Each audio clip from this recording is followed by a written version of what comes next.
Hi everyone, I'm Pranoti, host of Under the Microscope.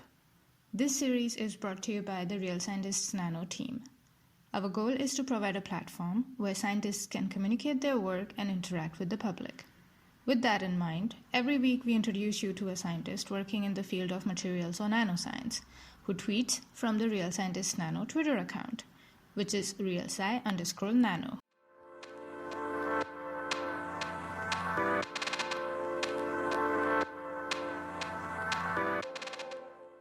Hi everyone.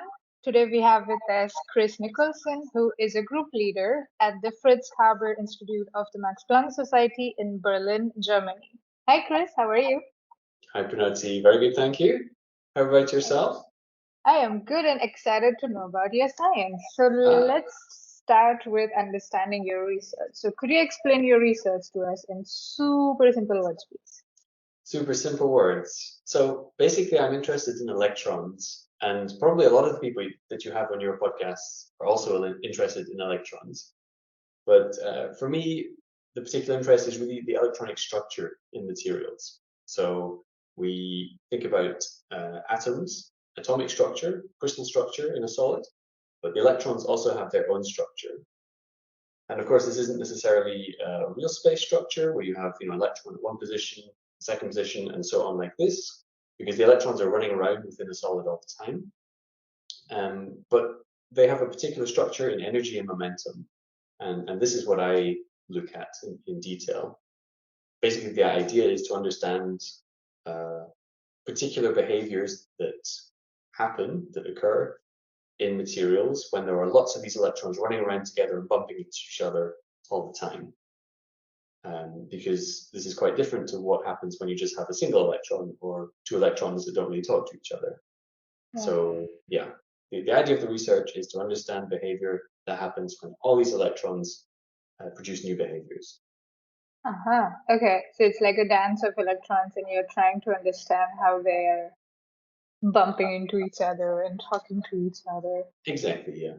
So do you do this at like room temperature or low temperatures or high temperatures? Because I guess with temperatures, the mobility of the electrons will be different, right? Yeah, that's a good point. So we tend to look at different temperatures.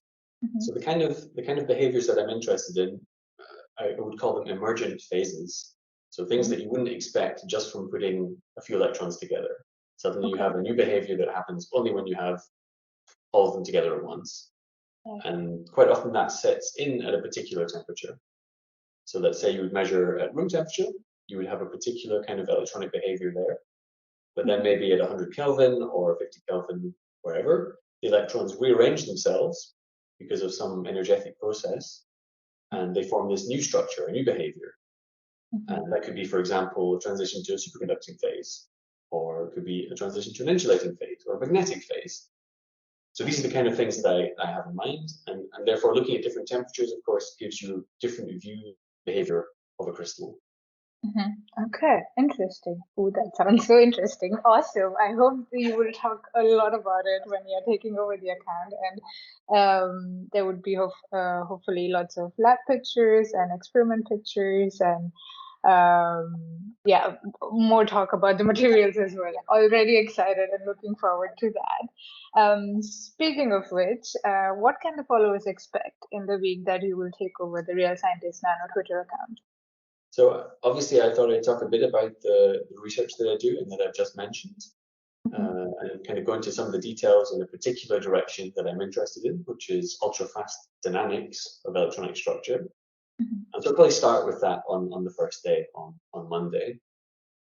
And then I thought I'd try and give a couple of different ways of, I thought I'd give a couple of different views into the different sides of my job.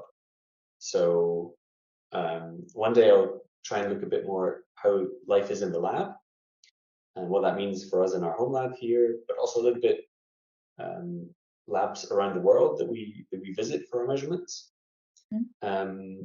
The second specific aspect that I wanted to look at was writing, because I do a lot of that at the moment with proposals and papers and various other things. And actually why for me that's something that I enjoy and how I Yeah, exactly. We need to talk I about enjoy that. it. how I get myself into a good writing kind of process, and what it is for me that I like about it. Because I think that's also something that's important for a scientist, of course. Writing, you have to do a lot of it, so therefore you should try and find ways to enjoy it. Yeah. Then maybe something a little bit kind of away from the lab, but still related to science. So conferences, schools, outreach, this kind of stuff. What it is that I do, because I'm organizing a conference now, for example. So what does that mean for me? What kind of tasks do we have to do? What kind of things do we think about? And finally, on Friday, I thought I'd look at the kind of international aspect of science from a personal point of view. So what is it? I mean, of course, we can go through my CV and say I went to this place and that place, but what did it actually mean in terms of decisions that I made for my life when I decided that I was going to work abroad? And how did that work out? And what kind of challenges were there? And what kind of opportunities came up? And this kind of stuff. Mm-hmm. And of course, along the way, I'll try and throw in little bits of science related to what I'm doing into all those things. But that's the kind of general plan. Oh, that sounds great. That sounds really cool. I mean, other than the science, I personally am interested in the writing tips because I could have used those when I was writing my master and PhD thesis. I'm not promising tips necessarily, but we'll see what I can do. Okay, fair enough. And also the living and traveling abroad as a scientist, because most of the scientists do travel or do have to travel, be it for PhDs or master's studies or postdocs or their further careers. So it would be really great to hear from you. What was your point of view? How did it affect your decisions and the different opportunities and challenges that you face? I think that would be really, really interesting. So thank you very much. Thank you very much, Chris. Looking forward to having you on Real Scientist Nano. Thank you very much for talking to me. Thanks. Looking forward to it.